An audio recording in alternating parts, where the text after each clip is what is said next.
In my last video, we finally tracked down Gage at Fizztop Grill and learned exactly what's going on here. There, Gage shared with us his personal raider philosophy, and we learned that there's an uneasy alliance between the three raider gangs here at the park. As Overboss, it is now our job to try to unite these raider gangs, quell any rebellions, and work together to take the remaining parks. To do so, we need to meet the leaders of each raider gang. Gage suggested that we start with the Disciples. The Disciples are closest to us. Their headquarters is inside Fizztop Mountain, which is just around the corner. The Disciples have one guard posted outside. Watch yourself, boss, because we sure will be. And we see their raider logo as a flag above the door. When ready, we can enter. You know we should run this place, not some little greenie Gage dragged in. We're giving him a second chance. Gage screws this up, he knows we'll skin him alive. So shut up and be patient. What about you, big guy? Nothing to say on the matter? As long as she doesn't get in my way. Don't much care. Yeah, figured as much. Both of you just get out of here. And make sure the others get the message. Looks like these three are in charge here. Dixie and Savoy walk off after being dismissed, which means the leader of this gang must be Nisha. So, you're Gage's little pet project. Pet project? What's that supposed to mean? Gage didn't say anything. Apparently, we're not good enough to run this place ourselves. Gage wanted to bring in his own little puppy to replace Coulter. But I guess training a puppy is way easier than getting us to do what he wants. And what are you? His grandma? If I was, I would have slit that little suck-up's throat a long time ago. Gage will never be one of us. He's a failure. He's lucky we're giving him a second chance. Watch it, lady. I'm no one's pet. Really? Gage made Coulter, and now here you are. I'm just calling it as I see it. Last I checked, I'm the overboss. You survived the gauntlet. You killed Coulter, with Gage's help, of course. So sure, you're the overboss, but that title hasn't meant anything for a long time now. If Gage thinks that'll change overnight, he's dead wrong. Everyone knows we all wanted Coulter dead. Of course, if I had my way, it would have been a slow, painful process. But whatever. Let's get this meet and greet over with. I'm Nisha. I lead the Disciples. We've only got one rule around here, and that's keeping the peace of this alliance. Otherwise, the way we see it, this world stopped caring about rules the moment people started dropping bombs on one another. What do you mean by keeping the peace? It means do what you want, but don't get caught. The last thing I need is the operators and Pat breathing down my neck. We can take either of them one-on-one, but I don't like my odds when it comes to double duty. So keep the peace. It's the only rule we need. I bet you guys are great at parties. Side with us, you'll soon find out. Just don't slack off when it comes to actually doing your job. We got Coulter Nuka Town, and suddenly he forgot the big picture. We both know how that turned out. Rules just hold us back. We should be free to do what we want. That's what I was trying to tell Coulter all along. Maybe if he listened, he'd still be around. This world needs rules. Otherwise, we'll never recover. Rules are dangerous because people start to trust them. They make you think you're safe, but once you turn your back, you're dead. Coulter thought some sort of rule or code made him untouchable. But he found out he was wrong. The hard way. Although I could give him a little credit. He built the gauntlet, after all. Of course, it was total at first. No imagination. But we spiced it up a bit. How many lives has this gauntlet claimed? Who's counting? It's at least enough to keep the traders busy. We like to send them in to clean out the bodies whenever things get ripe in there. They don't always make it out alive, of course. The gauntlet never sleeps. Hey, I thought it was pretty impressive. Good to see the new boss at least has some taste. I might let you keep that head on your shoulders after all. You call that a gauntlet? More like a cakewalk. Do cakewalks end in death? Because if Gage hadn't helped your ass, you'd be dead right now. That thing should be shut down. It's dangerous. Dangerous? People are dangerous. That thing's child's play. Just a bunch of traps and critters. Let's just hope Gage is right about you. He made a lot of promises to get us here. never followed through. So you better not screw this up, because I'm not about to tolerate another round of... Are you questioning me? Your overboss? Not questioning. Just curious. We were wrong about Coulter. We won't make the same mistake twice. Depends on what you're looking for. Someone who's not afraid to get blood on their hands and make some real changes around here. I'm gonna do things my way, whether you approve or not. Oh yeah? I just have a few things for you to consider before you go off and do things your way. I'm the best there is. Willing to bet your life on that? You see, the Disciples don't make empty threats. We make good on them. We aren't swayed by caps like those spoiled brats obsessed with their hair, or those savage animals who can't behave in public. This up, and I will kill you. Although, I admit I have even better plans for Gage. But, if you support us and keep your promises like a good little overboss, we back you. You get to live, and everybody wins. And why would I trust you? Because we need each other. You give us what we want, and it's just a matter of time before everyone in the Commonwealth knows your name. And what is it you want? When you finish what Coulter started, you give us control of this park. Then you set your sights on the Commonwealth. And once the Commonwealth is yours, and believe me, with our help, it will be. You just make sure the Disciples have more than our fair share of the territories. I'll think about it. Of course. Just remember to think about it like this. How much do you value your life? Then, when you realize just how much... I don't make promises, and you'll do what I say. Looks like you're already a step above Coulter. I'll see how this plays out. For now. But if you change your tune and decide to play nice... Work for me. I'll get you whatever you want. Good. You're either smart or you value your life. Either way, that's exactly what I wanted to hear. Now, if you're really looking to get on my good side, there's no shortage of work around here. So, if you're looking to prove you've got what it takes, you know where to find me.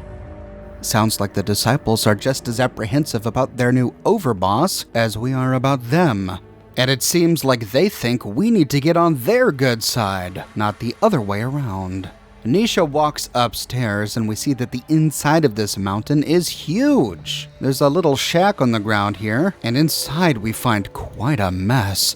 These Disciples are all about blood and gore. We find a blood pack in a drawer on the ground, heads on spikes against the wall, an ammo canister on a shelf, and another blood pack in a corner. The floor is covered in blood spatter, and we see it on the tables and the walls. Heading out of the shack, we can turn north before we go up. As we do, we notice a bit of a ledge off to the south above the door. I tried climbing these fake rocks over here to see if I could get on top, but I couldn't make it up there. It was then that I noticed a girder directly above that ledge that went off in the direction of some stairs. Maybe we can leap atop that ledge once we explore the stairs later. Continuing north, we pass tires, more head-on spikes, and bodies in a dumpster until we find prisoners shackled to a wall. Help! They're gonna kill me! And this is just absolutely filthy. Something about raiders I've never understood is how they could possibly live in these environments that they create for themselves. Does this blood not go rancid? Do the bodies not rot? How can they stand the smell? How do they avoid from catching diseases? At any rate, these prisoners have nothing to say. Moving north, we see two victims who have recently been butchered. Their red blood is still spattered on the ground, their bones still covered in blood. Moving west, we see that these sick raiders have decorated a mannequin with the head and spine of one of their victims, and nailed even more heads to a wall. Northeast of here, we see a barrel of burning wood next to a flag, and nearby on a table is the Disciples Terminal. Robco Industries can suck it! Disciples Public Terminal. This terminal is open to all Disciples that want to use it. If you don't want it seen, go elsewhere. Most importantly, don't forget the rule. P.S. If you can't read this, you're a jerk. In announcements, we see all announcements are posted by Nisha, so spread the word. In the first one, the rule. Just a reminder, we have one rule here at Nuka World. You kill someone from another gang, don't get caught. If I see evidence of anyone here violating this rule, I'll take care of you personally. Nisha.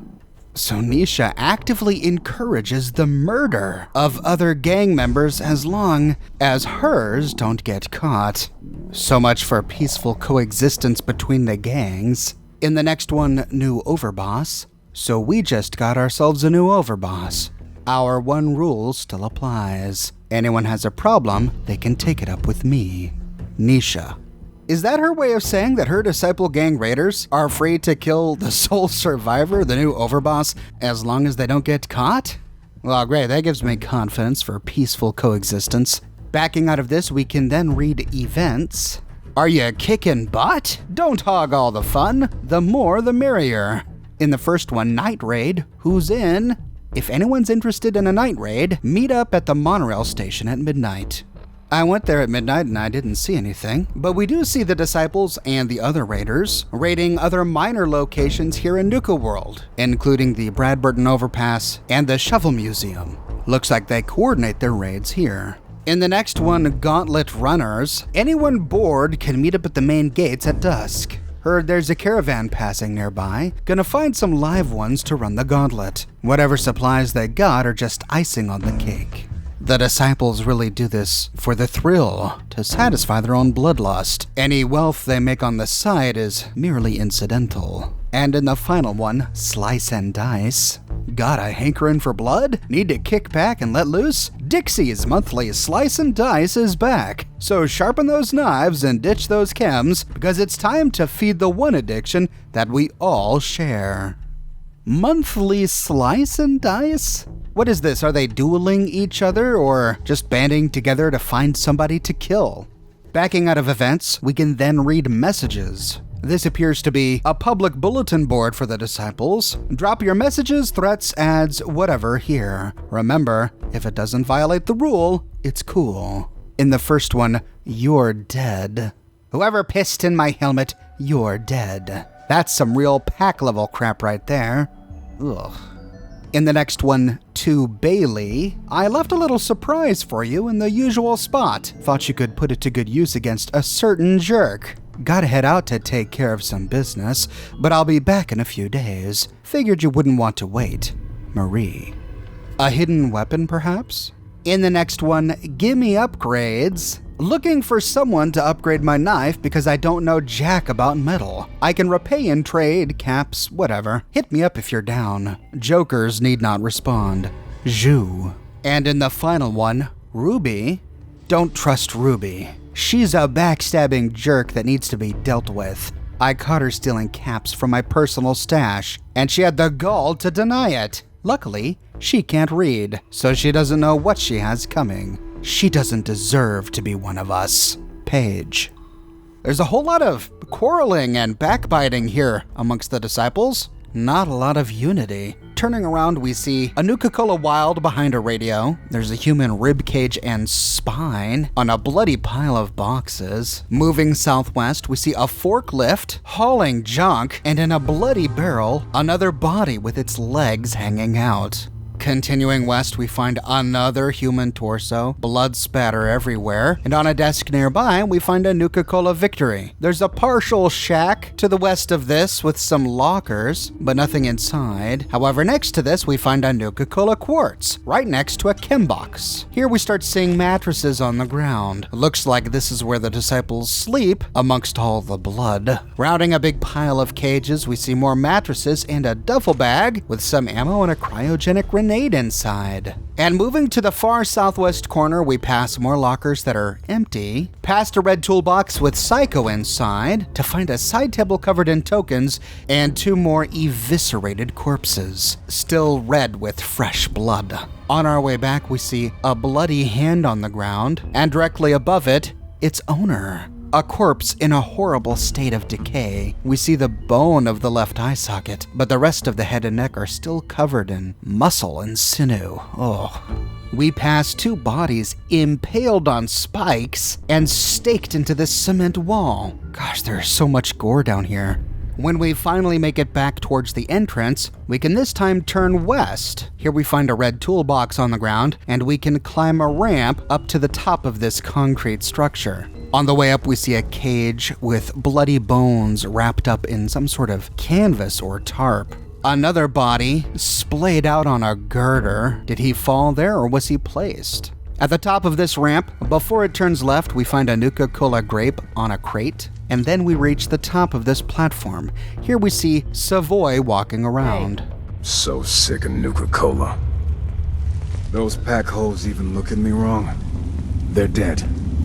But he doesn't have a lot to say. He came from this shack to the southwest. Moving inside, we see that it's a slaughterhouse. Oh, there's a decapitated body sitting in a trough filled with blood, and he's stabbed with 2 machetes. But machetes are blunt. They're for slicing, not stabbing, so wow.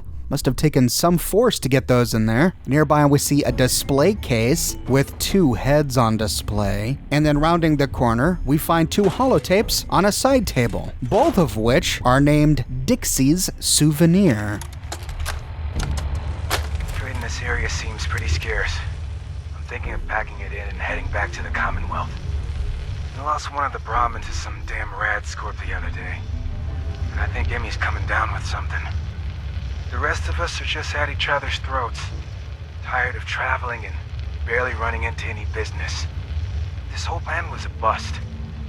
As it is, we barely got enough to pay for our losses. Hey, are all y'all traders? If so, I know a pretty good post nearby. Guarantee you'll turn a profit if you want to check it out. Yeah, well, I'm not sure we want to trust anything some stranger in a mask told us. Sure you're not some sort of raider? I ain't no raider, and I only wear this mask on account of some Yao guy wanting a piece of me a while back. It's up to you folks. If y'all are interested, Nuka World's just a short trip north. Can't miss it. Just tell them Dixie sent ya, and they'll treat you and yours like y'all are family. We'll talk about it. Thanks for stopping by. Maybe we'll have to check out this Nuka World outpost before heading back. It'd be worth a shot. I'll have to talk with the others, and hope no fights break out this time. Goodness. So Dixie uses charm and guile to convince desperate settlers to head to Nuka World. In the next one... Hey, Ruth. Sammy just came back with this girl Dixie and brought the best news ever. She said she comes from a place where we'll be safe and protected, called Nuka World. Finally. I am so tired of trying to live out here on our own, dealing with raiders and finding food and just surviving. We're packing up to leave, and we're out of here. I wanted to leave this message for you. It's awfully sweet of y'all to welcome a stranger into your home. You've no idea how happy we are that we ran into you. Not as happy as I am. What are you doing? Wait, I thought you were here to... Kate! Run! Sam! No! What have you done? Oh, don't worry, honey. I'd never keep 2 lovebirds apart. No! No! That went well. What's this? I think I'll keep you as my little souvenir. Sounds like Dixie may be the disciples' wild card, in it for the sheer pleasure of murder. She has a basket filled with heads on top of some cages near to a human torso and meat drying, and then turning around we find a dresser with a radio we can turn off and yet another holotape, Dixie's 3rd souvenir. I had it out with that disciple chick again today, Anna. Tired of her always winning. She's got better aim, better comebacks, even packs a better punch. Well, not for long. These rules, I'm going after her. Then, when she's floating face down in the swamp pond, we'll see who's better. I can't wait to see. What the hell? How'd you get in here? What? A girl's got her ways. I'm just here 'cause Anna's big into helping Nisha keep the peace between all us gangs. Me? Not so much. What the? That should keep you quiet till I get you back to Fizztop. Oh, were you recording this just for little old me? You operators are such sweethearts. I wonder what Nisha would do if she learned that Dixie was out there sabotaging the peace between the raiders. But then again, their only rule is don't get caught. Strangely enough, even though we are the overboss, and even though this evidence is enough to get Dixie caught, after listening to these holotapes, we don't find an option to confront her or Nisha about these murders. Indeed, Dixie doesn't have much to say. Hey, Never understood the power armor thing. Takes half the thrill out of a fight. All that time in front of a mirror, and the operators still don't know they look like fools. Bless their little hearts. I'm surprised Coulter lasted as long as he did. Pretty sure we all wanted him dead. hey Dixie. I love it when the traitors try to escape and the collar triggers. Nothing like watching a head go pop. Isn't she a gem? Moving south along this platform, we can move west towards a ramp. Here we find some sort of shrine. 2 large disciples' flags next to a circle, crisscrossed with barbed wire and filled with hanging, rotting corpses. Heading up the ramp, it just never ends. Oh, look at this bloodbath. This is Nisha's little shack or throne room, and we see her leaning over a handrail, admiring her tiny kingdom. Hey, I got something for you. I'm listening. My scouts found an old cache and attracted a little too much attention celebrating. Go make sure they hang on to it, and it doesn't happen again. Who will I be facing? A handful of Minutemen. A kid could do this job. If I scratch your back, I expect you'll scratch mine. Of course. You are the overboss, aren't you? My kind of work. Good. This is the first of many Radiant quests that we can get from Nisha and the other Raider Gang bosses. All 3 Raider Gangs share a pool of 6 Radiant quests that they can give the sole survivor. I'll go through all 6 to show you what they're like, 2 per Raider Gang. Nisha here gave us the quest, A Goods Defense. For this quest, we have to defend a group of Disciples Raiders who are about to be attacked by some sort of enemy faction. In this instance, they're about to be attacked by the Minutemen, which of course makes things immediately awkward if we are the general of the Minutemen, but it could be another faction like another Raider Gang or the Gunners. The quest will randomly choose one of dozens of possible locations to defend. In this instance, I was sent to downtown Boston. Once we rendezvous with the members of the Raider Gang we are doing this quest for, the quest will update and the enemy faction will move in. To complete the quest, we have to kill all the Minutemen. Let's do this.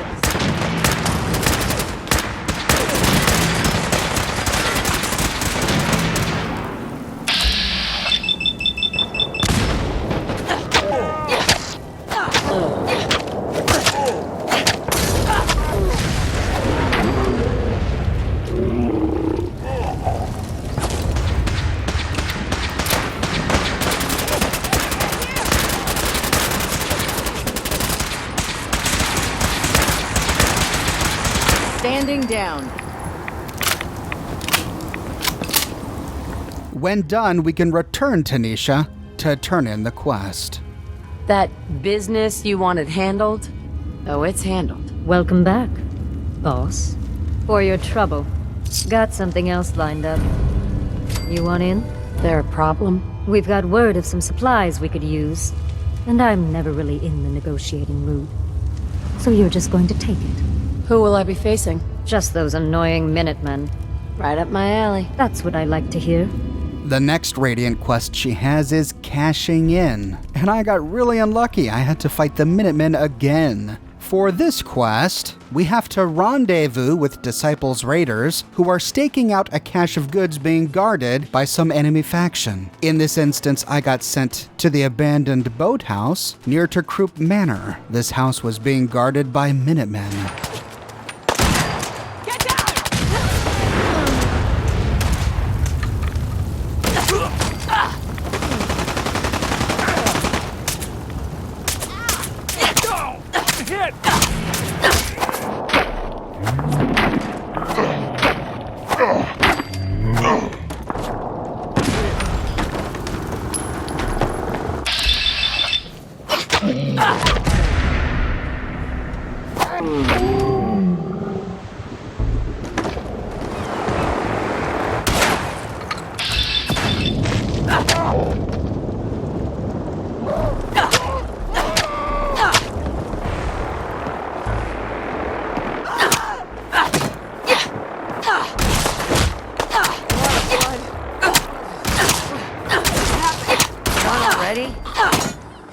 Strangely enough, once the guards are dead, we don't have to leave the cash for Nisha and her gang. We can loot it for ourselves. In this case, it's the red steamer trunk on the top level of this house. Sadly, inside all we really found were some bottle caps.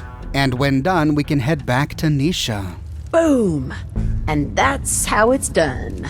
Aren't you efficient? Your payment. Not that you need it. Busy? I have something else for you. She will continually offer us Radiant quests until we either walk away or tell her no. I think you're confusing me with someone who gives... Oh, I'm sorry. I didn't mean to offend you by offering a job you couldn't handle. Thankfully, despite how aggressive she's talking right here, there's no penalty for turning down a job. We can always come back and take it up later. To finish exploring up here, we'll start with the cages. The floors of each of these cages is covered in gore and blood spatter.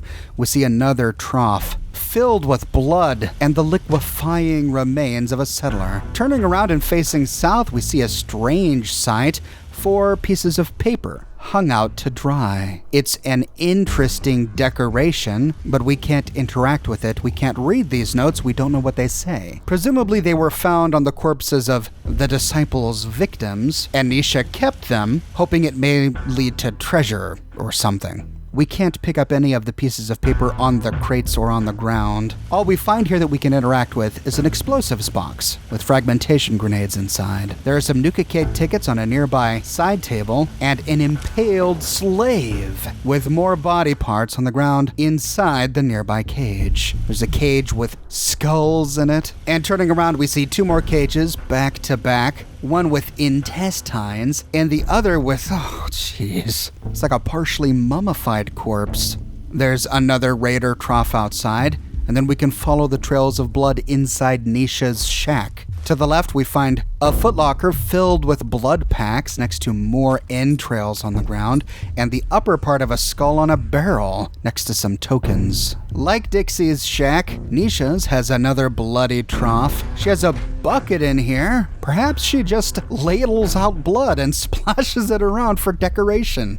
Oh, it's filthy. And then another display rack with more severed heads inside. On her table, we find a Nuka Cola Orange and Nisha's expert locked terminal. After hacking the terminal, we read, "If you're not Nisha, you're dead.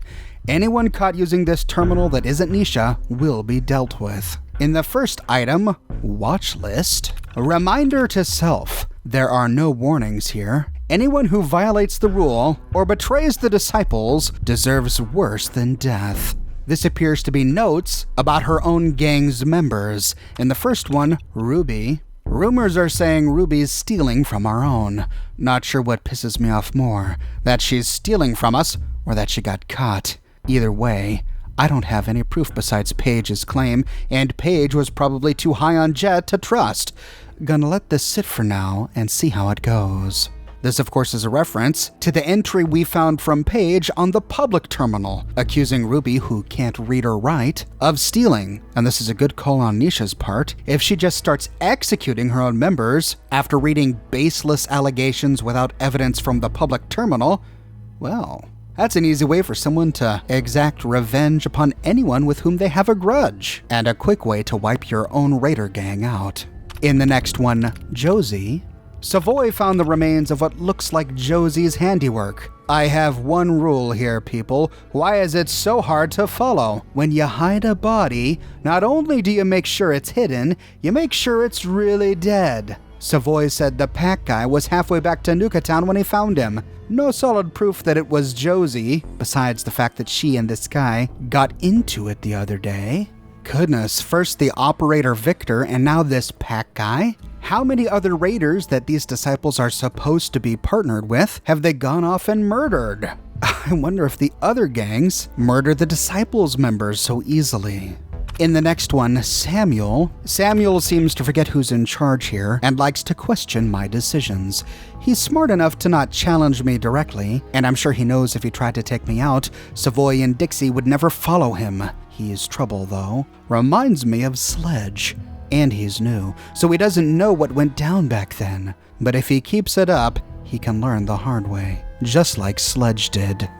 Sounds like the disciples have another power hierarchy based on the strong man. Whoever's the strongest is the leader. Not the best method of picking leaders, but in this case it looks like Nisha may be a capable ruler. In the final one, Carrie, on watch for a different reason. Carrie has a bit of a conscience, stopped going on raids, barely leaves Fizztop. Something's up with her. She's either realized this isn't the life for her, or she's been compromised. And if I find out she's turned traitor, I'm going to enjoy every moment I have tearing her apart. Oh, okay. So she's just as bloodthirsty as the others, alright. Backing out of the watch list, we can open up her reports. Here, we can get 3 Nuka World locations marked on our map. Collected reports from members. In the first, town remains of an old abandoned town south of Nuka World called Bradburton. Should be good for standard supplies, but nothing of real interest. She's right, there's nothing terribly interesting here in Bradburton, except it is here where we find Rachel and Rachel's holotape. I did a video completely exploring Bradburton, which you can watch here. In the next one, the Hubologists. Val said some crazies calling themselves Hubologists have taken over the old cafe by the giant fire hydrant. I gotta admit, I'm inclined to leave them be. Fanatics are always destructive in their own ways. They could be good entertainment from a distance. This will mark the Hubologists camp on our Pip-Boy map. I did a video completely covering the Hubologists, why they're here in Nuka World, and what their ultimate goal is, that you can watch here. And in the final one, Grantchester, Dixie found an old roadside attraction called the Grantchester Mystery Mansion. She said it looks to be in decent condition, complete with an annoying ticket-taking protectron, so it's worth looking into. She had a few slaves in tow, so didn't investigate further. We'll need to put a team together to check it out at some point. Part of me is sad that they never go and visit the Grantchester Mystery Mansion, because I would bet that few of them would get out alive. I covered the Grantchester Mystery Mansion. Well, a strange part of me covered the mansion in a video I published a while ago that you can watch here. And that's it for her terminal. If we head out of Nisha's shack, we see a little concrete lip winding around the perimeter of this concrete structure. If we hop on top of it, we have to be careful, but we can hug the side of the wall, and eventually we discover a larger concrete platform. Here we find a skeleton on the ground holding a duffel bag filled with .45 caliber rounds, a frag grenade, and other scrap. His skeleton is lying right next to a Cappy statue, and if we continue west, we can leap atop the roof of Dixie's shack, but there's nothing up here. So leaping back to the platform, we see that it's blocked with shipping containers, but we can squeeze on top of the lip, jump back onto the platform, and this brings us back to Nisha's shack. Now, I wanted to see what was on top of her shack. The best way I found to get on top without a jetpack is to try and jump on top of these spikes sticking out of a tire right outside her door. We can then jump on top of the stack of cages, and then from here, jump onto the shack roof. We can then walk across the shack roofs to the roof of this concrete platform. Here we find an abandoned campfire next to a Jangles the Moon Monkey, who was drinking scotch out of a shot glass. And strangely enough, we find Han Solo, encased in carbonite. Taking a closer look, okay, maybe it's not really Han, but it's clearly supposed to be. This was really cleverly made. They made this by placing a cinder block into the concrete and then pushing it up just enough to rise above the surface. Then they took a bunch of those corpse decorations and arranged them in such a way so that it looks like a body encased in carbonite. If you look closely, the hands are wearing different clothing and the head is detached.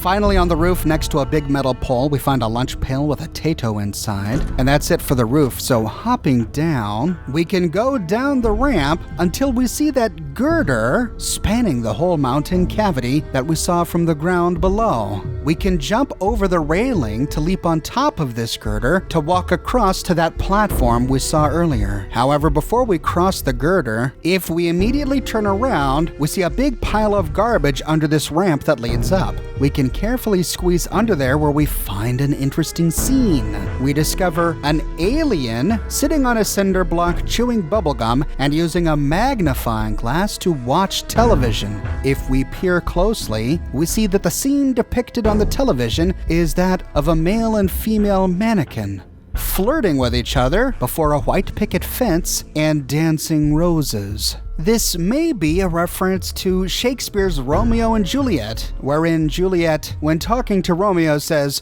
"What's in a name? That which we call a rose by any other word would smell as sweet," which is often paraphrased in modern English by saying a rose by any other name would smell as sweet. Hence all the roses behind these mannequins. Back on the girder, if we follow it all the way to the end, we find an interesting stash. We can loot some jet, and then we see 2 blocks, 3 stashes of caps, another dose of jet, and a stim pack. Between them, we see the blocks spelling the letters GJ. Good job. Perhaps this is the surprise we read about in the terminal that Marie left for Bailey. There is, however, a glitch here. 2 of the 3 cap stashes were placed in such a way that they clip with the rock, making it impossible to loot them.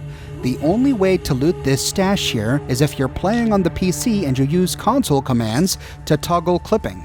If you do, then you can squeeze in closely and loot the cap stash and the stim pack. Then squeeze in to loot the next cap stash and the dose of jet.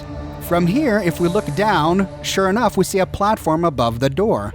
Dropping down, we take a little bit of damage. We see a burnt out terminal, a bunch of barrels, tires, and spikes. And then on the other side of the terminal, we see a Jangles the Moon Monkey face down in front of a toilet covered in pink slime and a perfectly preserved pie.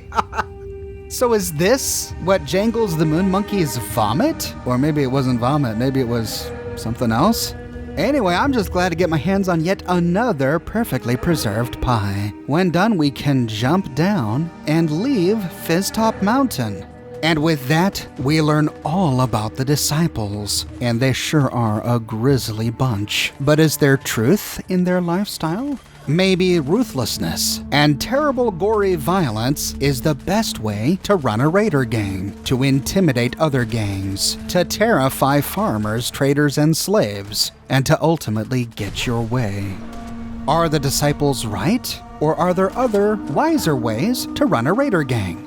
We'll find out when we interview the operators and then the pack in my upcoming videos. I publish many videos each week here on my channel, so if you want to make sure you don't miss the next episode, be sure to subscribe and to click that bell notification button. I have unique designs that you can't find anywhere else in my shirt shop. My shirts come in a variety of both men's and women's sizes and in a wide array of colors. My designs come on other products as well, smartphone cases, posters, prints, mugs, etc. So if interested, you can find a link to my shop in the description below or by clicking here. If you like what I do and you want to support me in a more personal way, consider becoming one of my patrons on Patreon. But more than anything, I'm just so glad you're here watching this video with me today. Thank you so much for watching, and I'll see you soon with a brand new video.